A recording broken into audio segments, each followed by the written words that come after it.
This channel is for educational purposes only. Please do your own due diligence before making any investment decisions. Hi, this is Joe, and I want to do a quick video as a follow-up to last week's video on 3 time frames. But this time I want to show how I'm looking for confluence amongst all 3 time frames, meaning it's more about trend alignment in this situation, as opposed to we can get confluence even if the middle time frame is going in the opposite direction, and that's what I was trying to show last week. But it created some confusion, and I got a few questions, so I thought I would just make sure you understand. You can look at 3 time frames all going in the same direction as well. So I wanted to give this as an example. I know it's during the holidays, so it's going to be a little quicker video, but I wanted to make sure I covered this. So let's go ahead and get into this example. So I'm using the QQQ for this example. I've actually got all 4 charts up, but we don't need the monthly in this situation. We're looking at a weekly chart, and I've got the red arrows showing, and it's aligned on all 3 time frames, on the weekly, on the daily, and then on the hourly. And let's start with the weekly, and I want to zoom in on this because let's start with the trend alignment on the highest time frame, right? So we've got an 18 crossing down below the 40. Both lines are falling. We get 2 higher lows. We've got 2 higher lows into a bearish situation where the trend is turning negative, and MACD is moving in and pinching in after crossing down through the 0 line. We have ADX showing pretty good strength based on the sellers. I mean, this is kind of lined up. This is what we look for. A move to a new low, taking on a prior low, right? Going to a new low. We get the moving averages aligning while we're rallying up, which is actually a perfect situation. We have MACD crossing down through the 0 line and then pinching in. And we have support in our thesis of a continued downtrend based on the ADX crossing well above the 25 level. Now, during this rally, what I like to do is you can do this off of taking out the low of this one. Do it in 1 time frame and just do that. But then you have to make sure you're putting your stop in above the high of that bar. And I usually like to give it a little room above that. So you end up taking, when you look at this on a weekly chart, you're giving it a lot of room. So normally what I try and do is go down to a smaller time frame and see if I can't improve on that entry. All right, so let's go ahead and look at the daily chart.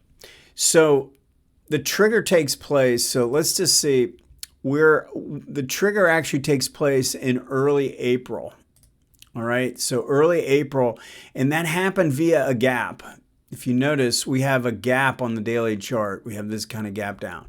At that point, the 18 is rising, and we don't really have a trigger on this time frame because this overran.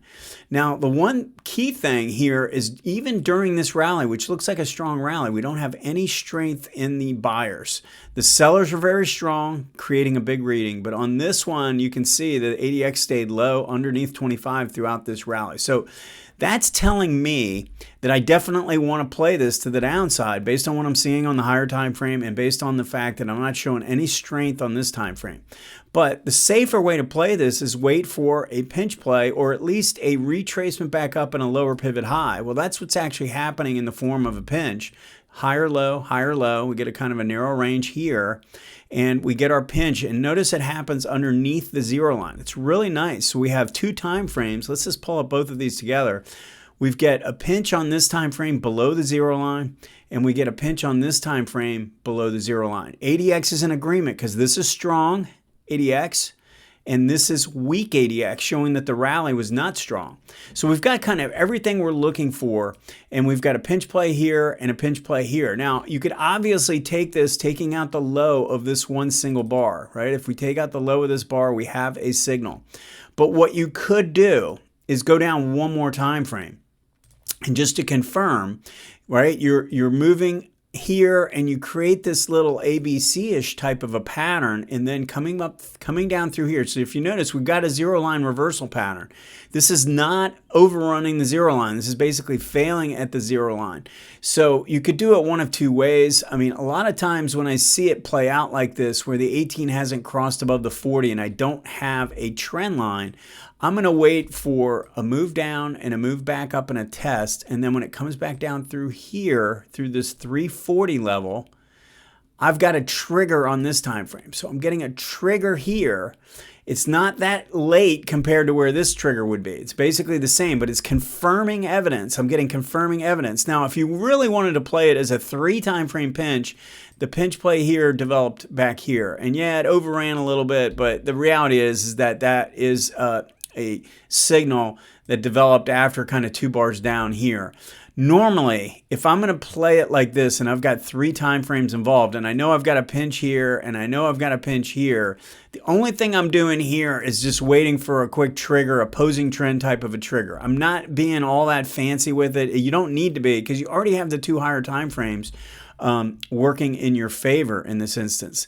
So I think, I mean, if I'm looking at this, I've got a failure at the 18-day. A failure at the 18-week, a failure at the 18-day, and then essentially a failure at the 18-hour, right?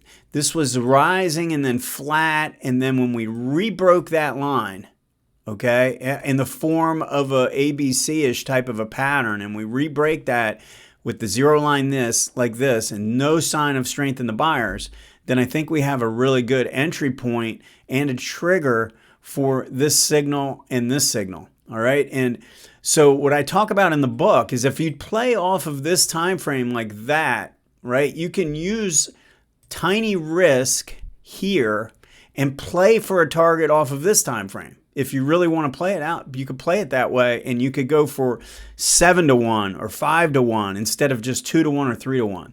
So something to think about if you want to play in multiple time frames. This is a way to do it where all the time frames, I think, are aligned. So hopefully this makes sense and clears up any issues that we had from last week. All right. Have a great holiday season, and I'll see you later in the week. Thanks.